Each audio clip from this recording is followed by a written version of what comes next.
misi kabupaten kota. Sebaliknya, sekali ulangi, satu atau dua kabupaten kota yang terpuruk pencapaian visi misi dan IPM-nya tentu berimplikasi kepada pencapaian IPM Kalimantan Barat. Saya kira itu pengantar singkat. Jadi sekian, silakan Pak untuk menyampaikan paparan. Nanti setelah itu lanjut dengan Bapak Kabupaten Ketapang, baru kita buka sesi diskusi. Silakan Pak.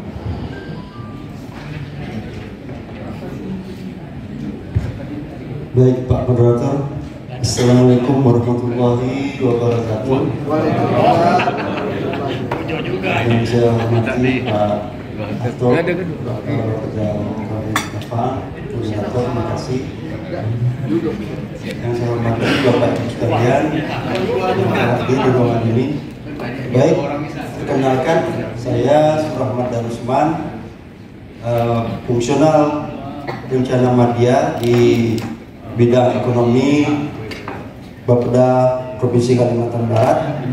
Dalam hal ini menyampaikan mewakili Kepala Bapeda Provinsi Kalimantan Barat untuk menyampaikan paparannya, karena kebetulan Kepala Bapeda ditugaskan atau sedang mengikuti safari Muslimbang juga yang sekarang ini ada di Kabupaten Sekadau bersama Bapak Gubernur. Baik,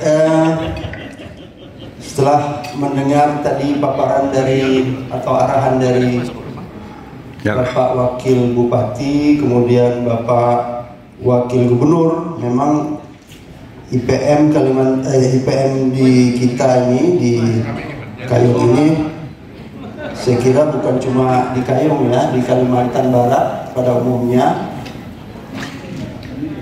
itu memang agak rendah. Terbukti tadi bahwa kita seluruh provinsi se-Indonesia itu kita menduduki ranking ke-30 dari 34. Kita hanya menang dari Papua Barat yang provinsi baru itu. Artinya kalau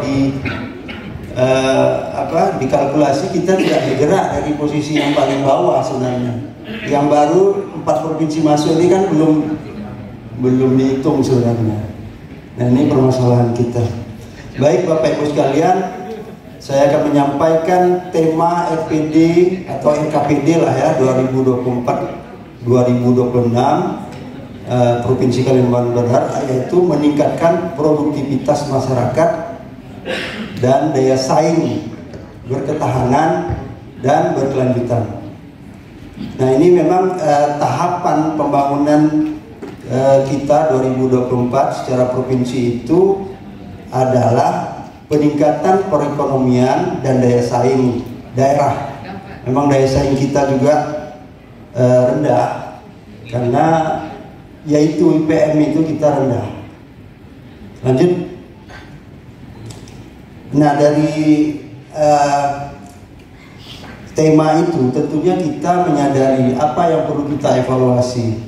Nah, hasil evaluasi pencapaian indikator kinerja utama di provinsi itu, nah sekali lagi IPM. Nah, indeks informasi birokrasi dan IPM ini yang agak perlu diperkuat. IPM target kita di 2022 70,29. Nah, realisasinya itu masih rendah, masih kurang kuat ya, 68,63. Itu sudah tergambar lah tadi kan. Kemudian indeks reformasi birokrasi kita juga masih B, yang targetnya itu adalah BB. Nah, ini juga menunjukkan reformasi birokrasi, artinya kita di kalangan birokrat ini kemungkinan ya masih kurang lah untuk mengejar target-target pencapaian indikator kinerja, karena motor penggeraknya juga adalah di birokrasi ini. Lanjut Pak. Nah, tentunya hasil analisis IKU tadi ya, indikator utama kita di provinsi itu ditentukanlah dengan analisis permasalahan yang ada di seluruh Kalimantan Barat, dikristalkan menjadi isu strategis.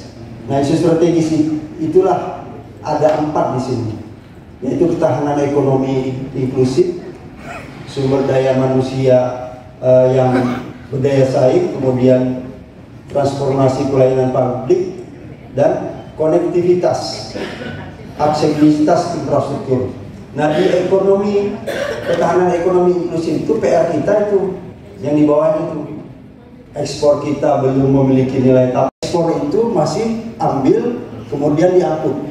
Tidak ada hilirisasi, tidak ada pemrosesan kemudian menjadi nilainya itu bertambah. Itu tidak ada belum. Kemudian UMKM kita belum naik kelas. Nah, UMKM seluruh Kalimantan Barat, mungkin juga termasuk di Ketapang, itu masih berkutat di sekitar situ aja. Artinya kualitas produknya itu belum meningkat, sehingga tidak mampu bersaing ketika kita akan memasarkan atau akan bersaing dengan UMKM di luar. Kemudian PR yang lainnya di ekonomi adalah penyederhanaan proses perizinan. Nah, artinya bukan proses perizinan kita itu sebenarnya sudah baik, cuman kita itu atau investor itu memang perlu didampingi supaya dia itu tidak ribet dalam menyusun atau mengurus proses-proses perizinan.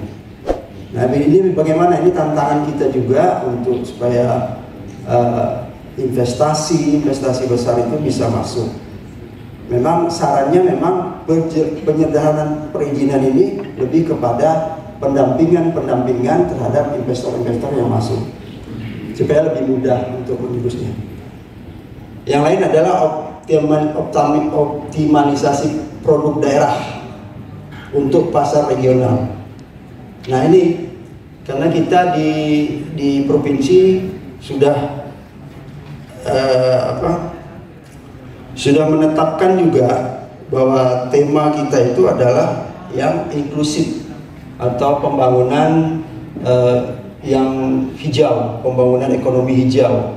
Nah, optimalisasi produk daerah ini maksudnya supaya kawan-kawan bisa memproduksi, atau setiap rumah tangga atau desa itu bisa memproduksi seperti produk-produk yang selama ini dikembangkan di One Village One Product itu. Setiap daerah bisa memiliki suatu produk unggulan yang nanti di UMKM bisa dinaikkan kelasnya sehingga memiliki nilai tambah dan dapat meningkatkan ekonomi di Kabupaten Ketapang ini.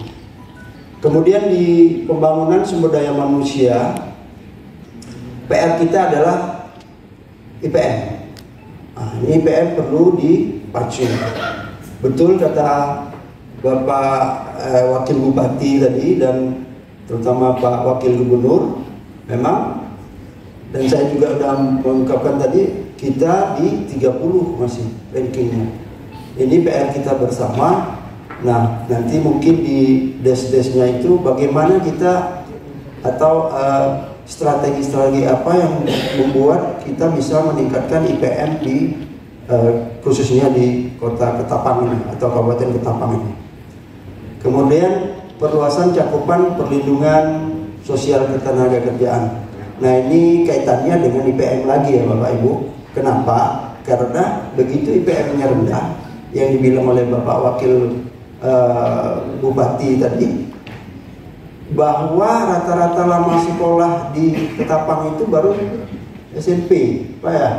Nah, SMP itu ketika masuk pasar kerja, dia hanya bisa kepada tempat-tempat yang ya tidak terlalu besar lah ya penghasilannya, pekerjaannya pun tidak terlalu memikirkan yang utama, sehingga pada saat itu yang tidak bersertifikat pun bisa melakukan itu. Sehingga ketika kita akan memberikan perlindungan sosial ketenagakerjaan, biasanya kan diminta sertifikat keahlian dia. Nah, pada saat SMP seperti itu, pendidikannya SMA pun tidak tamat, sertifikasinya juga tidak ada, sehingga perluasan cakupan perlindungan sosialnya jadi rendah. Nah, ini kemudian di transformasi pelayanan publik. Nah ini juga saya lihat di Kabupaten Ketapang membuat tema yang baik untuk tata kelola pemerintahan ini Pak ya. Ini peningkatan reformasi birokrasi ini sudah sejalan lah. Nanti kita perdalam di des-desnya. Kemudian infrastruktur juga konektivitas ini kan, pemerataan layanan infrastruktur dasar ini masih lah. Tadi juga disebutkan bahwa jalan mantap masih kurang, kemudian akses layanan air minum ini juga kurang, pemerataan kompetisi ASN. Nah ini di reformasi birokrasi juga nih. Lanjut. Nah tentunya kita menyusun ini adalah berdasarkan skenario yang ada, sehingga ekspektasi kita pada 2024 ini adalah perekonomian tumbuh tinggi, kemudian merata. Supaya tinggi itu harus merata atau inklusif, kemudian yang disokong oleh fundamental ekonomi yang stabil kan, dan kemudian iklim investasi yang kondusif. Nah ini sudah kita dijelaskan di awal bagaimana investasi itu, kemudian ekonominya harus berapa. Nah ini ada 3 sebenarnya skenario yang dijadikan opsi oleh pemerintah provinsi, yaitu yang tinggi, kemudian rendah skenario-nya, kemudian berdasarkan tren. Nah mungkin kalau kita tidak menggenjot ini, mungkin sesuai tren aja lah. Kalau sesuai tren itu 2026 kita itu hanya 5,56 tumbuhnya, sedangkan kita secara nasional dimintakan pertumbuhan ekonomi kita Kalimantan Barat secara keseluruhan itu sekitar 7 atau 8. Nah ini untuk menaikkan ini lumayan juga itu kan, effort yang harus kita masukkan di dalam ini. Kemudian lanjut. Nah tentunya berdasarkan skenario itu juga kita melihat atau di provinsi itu ada pendapatan belanja daerah kita secara provinsi itu realisasinya sampai 2022 itu baru 6 triliunan. Belanja daerahnya 5 triliun,7, pertumbuhan ekonominya 5 baru. Nah ini masih perjuangan besar lah. Sehingga di tahun 2023 kita targetkan pertumbuhan ekonomi Kalimantan Barat itu 5,02 sampai 5,682. Di range itulah kita akan berusaha meningkatkan pertumbuhan ekonomi. Kemudian belanja daerahnya 6,2 triliun, pendapatan daerahnya ditargetkan 6 triliun. Lanjut. Bapak Ibu sekalian, nah ini di provinsi setelah